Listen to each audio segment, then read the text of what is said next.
জয় শুভ শম্ভু। আজ আমি আপনাদেরকে শোনাবো ভগবান শ্রীকৃষ্ণের গোপীদের সঙ্গে পূর্ণ মিলন।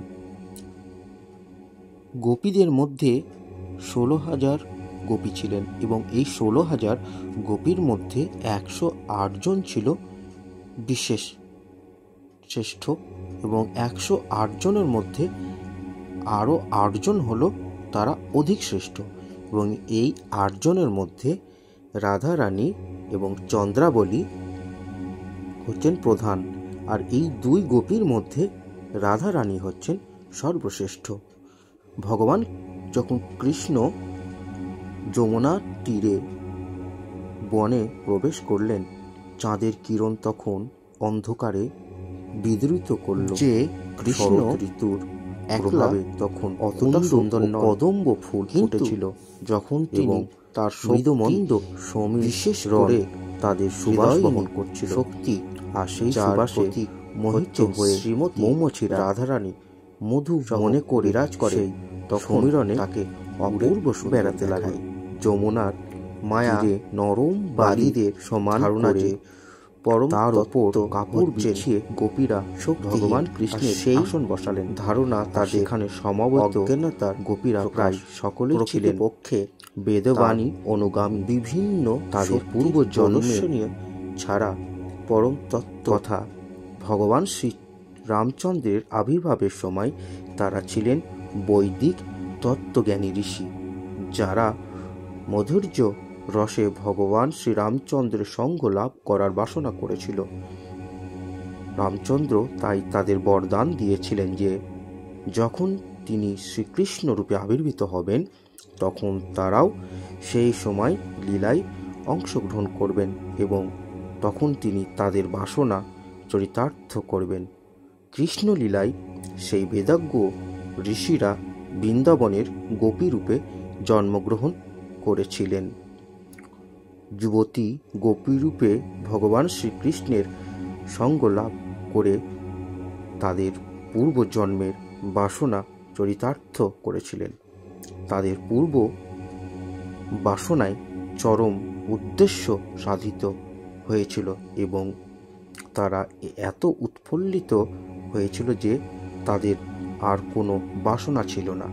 আর সেই সম্বন্ধে ভগবত গীতায় বলা হয়েছে যে কেউ যখন পরমেশ্বর ভগবানকে প্রাপ্ত হন তখন তার আর অন্য কোনো বাসনা থাকে না। গোপীরা যখন তাদের মাঝে ভগবান শ্রীকৃষ্ণকে ফিরে পেলেন তখন কৃষ্ণের বিরহ জনিত তাদের সমস্ত অনুশোচনা এবং পরিতাপ প্রশমিত হলো। তখন তাদের মনে হলো যে আর তাদের কোনো বাসনা নেই। ভগবান শ্রীকৃষ্ণকে পেয়ে সম্পূর্ণরূপে তৃপ্ত হয়ে তারা তাদের কাপড় মাটিতে বিছিয়ে দিলেন। তাদের পরনে ছিল সূক্ষ্ম রেশমের শাড়ি এবং তা তাদের স্তনের কুমকুমের রঙে রঞ্জিত হয়েছিল। অত্যন্ত যত্ন সহকারে তারা ভগবান শ্রীকৃষ্ণের বসবার আসন তৈরি করলেন। ভগবান শ্রীকৃষ্ণ ছিলেন তাদের প্রাণের ঈশ্বর, তাই তার বসবার জন্য তারা অতি মনোরম এই আসন তৈরি করলেন। গোপী পরিবৃত্ত হয়ে সেই আসনে বসে ভগবান শ্রীকৃষ্ণ আরও সুন্দর হয়ে উঠলেন। স্বয়ং শিব, ব্রহ্মা আদি মহাযোগীগণ এমনকি ভগবানেরও অংশগ্রকাশ ও অনন্ত শেষ পর্যন্ত তাদের চেতনাকে তাদের হৃদয়ে কৃষ্ণের প্রতি একাগ্র করতে চেষ্টা করেন। কিন্তু এখানে গোপীরা তাদের তৈরি আসনে উপবিষ্ট ভগবান শ্রীকৃষ্ণকে দর্শন করলেন। গোপীদের দ্বারা পরিবৃত্ত হয়ে ভগবান শ্রীকৃষ্ণকে অত্যন্ত সুন্দর লাগছিল। গোপীরা হচ্ছেন ত্রিভুবনের শ্রেষ্ঠ সুন্দরী এবং তারা সকলে ভগবান শ্রীকৃষ্ণকে তাদের পাশে পেয়েছিলেন। এখানে প্রশ্ন হতে পারে কৃষ্ণ তো একলা ছিলেন, তাহলে তিনি কি করে এতজন গোপীর পাশে বসলেন?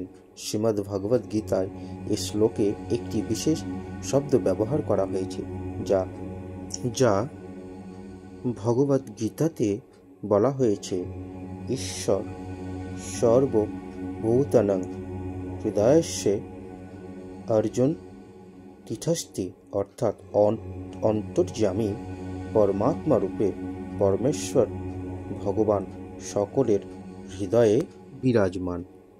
গোপীদের এই সমাবেশে ভগবান শ্রীকৃষ্ণ পরমাত্মার মতো নিজেকে বহুরূপে প্রকাশিত করেছিলেন। প্রতিটি গোপীর পাশে কৃষ্ণ বসেছিলেন, কিন্তু অন্য কেউ তা দেখতে পাচ্ছিলেন না। কৃষ্ণ গোপীদের প্রতি এত সদয় ছিলেন যে যৌগিক ধ্যানের মাধ্যমে উপলব্ধ হওয়ার জন্য তাদের হৃদয়ে বসে তিনি তাদের পাশে বসেছিলেন। এইভাবে বাইরে বসে তিনি গোপীদের প্রতি তার বিশেষ কৃপা প্রদর্শন করেছিলেন, যারা হচ্ছেন সৃষ্টির পরম সৌন্দর্যের প্রকাশ। তাদের প্রিয়তমাকে পেয়ে তারা তাদের ভুরু নাচিয়ে মধুর হাসিতে উল্লাসিত হয়ে এবং তাদের ক্রোধ সংবরণ করে তার আনন্দ বিধান করতে লাগলেন। কেউ তার শ্রীপদপদ্ম তাদের কোলে তুলে নিয়ে তার পদসেবা করতে লাগলেন। মিষ্টি হেসে তাদের সংযত ক্রোধকে সঙ্গোপনে প্রকাশ করে বললেন, প্রিয় কৃষ্ণ, আমরা বৃন্দাবনের সাধারণ স্ত্রীলোক এবং আমাদের বৈদিক জ্ঞান নেই যে আমরা বুঝব কোনটা ভালো এবং কোনটা মন্দ। তাই আমরা তোমাকে একটা প্রশ্ন জিজ্ঞাসা করব, আর যেহেতু তুমি হচ্ছ অনন্ত জ্ঞানবান, তাই তুমি সেই প্রশ্নের যথাযথ উত্তর দিতে পারবে। প্রেমের বিষয়ে আমরা দেখি যে 3 রকমের প্রেমিক রয়েছে। এক রকমের প্রেমিক আছে যারা কেবল গ্রহণ করে, আর এক রকমের প্রেমিকা অত্যন্ত প্রতিকূল হলেও সেই প্রেমের প্রতিদান দেন, এবং তৃতীয় শ্রেণীর প্রেমিক অনুকূল অথবা প্রতিকূল কোনোভাবেই সে প্রেমে সাড়া দেয় না। সুতরাং এই 3 প্রকারের প্রেমিকের মধ্যে কাকে তোমার সবচেয়ে ভালো বলে মনে হয়, অথবা কাকে তুমি যথার্থ প্রেমিক বলে মনে করো? ভগবান শ্রীকৃষ্ণ উত্তরে বলেন, আমার প্রিয় সখীরা, যারা অপর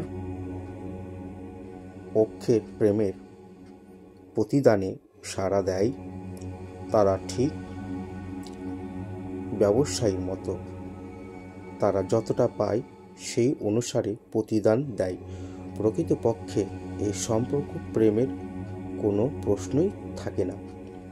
এটা কেবল ব্যবসায়ের সম্পর্ক, এবং এটি স্বার্থসম্পন্ন এবং আত্মকেন্দ্রিক।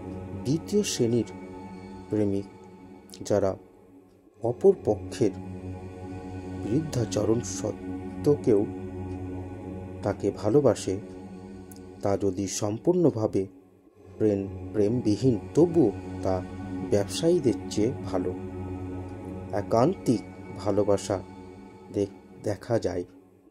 সন্তানের অবহেলা সত্ত্বেও সন্তানের প্রতি পিতামাতার ভালোবাসার মাধ্যমে তৃতীয় শ্রেণীর প্রেমিক প্রেমের প্রতিদান দেয় না এবং অবহেলাও করে না।